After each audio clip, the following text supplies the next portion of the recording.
नमस्कार, मैं रीमा प्रसाद। इस वक्त सबसे बड़ी खबर जो मिल रही है वो राहत भरी खबर है, वो अच्छी खबर है, वो उन तमाम मजदूरों के परिवारों, उनके रिश्तेदारों के लिए और पूरे देश के लिए अच्छी खबर है कि जल्द से जल्द रेस्क्यू ऑपरेशन खत्म होने जा रहे हैं। यानी जो पूरा प्रोसेस है वो बहुत करीब पहुंच चुका है। एम्बुलेंस की संख्या यहां पे बढ़ा दी गई है और एम्बुलेंस की स्टाफ का कहना है कि हमें इंटरनल सोर्सेज और इंटरनल आदेश आ चुका है कि यहां पे एक एक करके एम्बुलेंस की संख्या बढ़ा दी जाए। ये इस वक्त की सबसे पुख्ता जानकारी, सबसे बड़ी खबर। यानी पूरा देश जो इस वक्त इंतजार कर रहा है कि 41 मजदूर जो कि 11 दिनों से फंसे हुए हैं वो जल्द से जल्द बाहर निकले, वो इंतजार अब खत्म होने को है। एक बार मैं चाहूंगी कि आपको तस्वीरें फिर टॉप एंगल से दिखाऊं, उसके बाद कुछ और बड़ी बातें होंगी।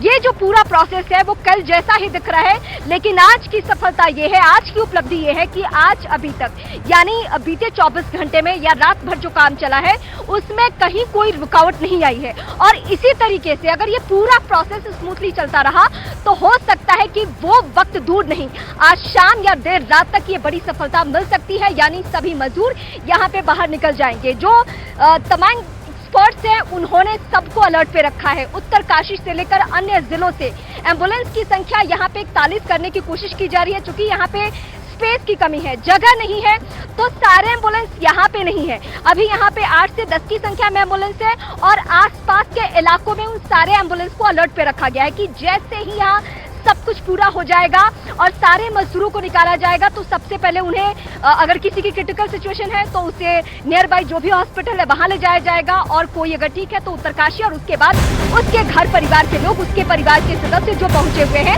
उन सभी को एक एक करके दे दिया जाएगा। क्योंकि मजदूरों की जो संख्या है वो 41 है और मजदूर कहाँ कहाँ के रहने वाले हैं वो एक बार दर्शकों को मैं फिर बताती हूँ। उत्तर प्रदेश, पश्चिम बंगाल, बिहार, झारखंड और इसके अलावा उड़ीसा और उत्तराखंड, इन तमाम जगहों के मजदूर हैं। और इन तमाम मजदूरों के, और इस वक्त मेरी सहयोगी प्रियंका हमारे साथ जुड़ चुके हैं। प्रियंका, हम कल भी बात यही कर रहे थे कि अगला 24 घंटा जो है वो खुशखबरी लेकर आने वाला है। आज जिस तरीके से आप प्रोसेस के बारे में पहले भी बता रही थी, ऐसा लग रहा है कि अब अगर मशीनों ने काम करना शुरू किया, कहीं कोई रुकावट नहीं आई, तो जल्द ही खुशखबरी आनी है।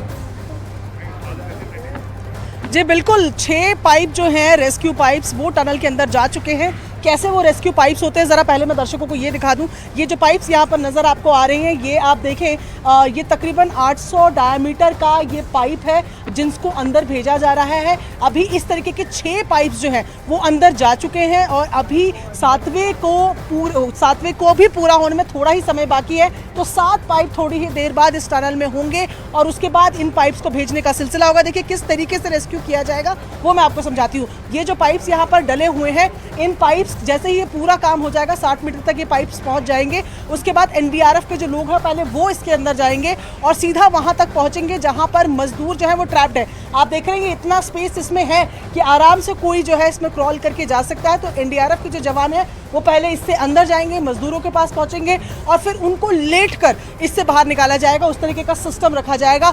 ये एक पहली तस्वीर मैंने आपको यहाँ पर दिखाई। दूसरी तस्वीर रीमा, जो फिलहाल सबसे इंपॉर्टेंट तस्वीर है, जो दूसरा ऑप्शन है वर्टिकल ड्रिलिंग का, उसकी कुछ पिक्चर्स मैं आपको दिखाऊं तो आप वहां देखेंगे एनडीआरएफ के कुछ जवान नजर आ रहे हैं। थोड़ा जूम करके हम आपको दिखाने की कोशिश करते हैं। एक मशीन वहां पर नजर आ रही है जो कि वर्टिकल ड्रिलिंग के दौरान कैसे लोगों को बाहर निकाला जाए वो मशीन वहां पर नजर आ रही है। इस मशीन को कम अलोंग मशीन कहा जाता है।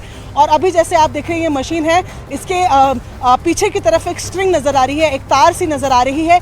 इससे जो भी मजदूर वहां पर फंसा हुआ है उसकी कमर पर रस्सी बांधकर इस जो ये तार दूसरी तरफ नजर आ रही है उसके साथ इसको बांधा जाता है और इस मशीन की मदद से उसको ऊपर की तरफ खींचा जाता है। तो ये मॉकड्रिल भी थोड़ी देर में यहाँ पर होने वाली है, वो तस्वीरें भी हम दर्शकों को दिखाएंगे।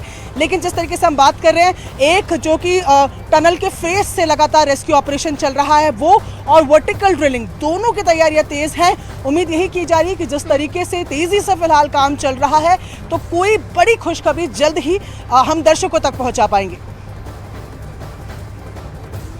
प्रियंका, मैं आपके पास लौटती हूँ, लेकिन इस बीच फिर से तस्वीरें दिखाएंगे, फिर से बड़ी बातें बताएंगे कि आज के दिन को हम क्यों महत्वपूर्ण बता रहे हैं। आज के दिन को हम महत्वपूर्ण इसलिए बता रहे हैं, मैं जरा वहां से आपको तस्वीर दिखाती हूँ।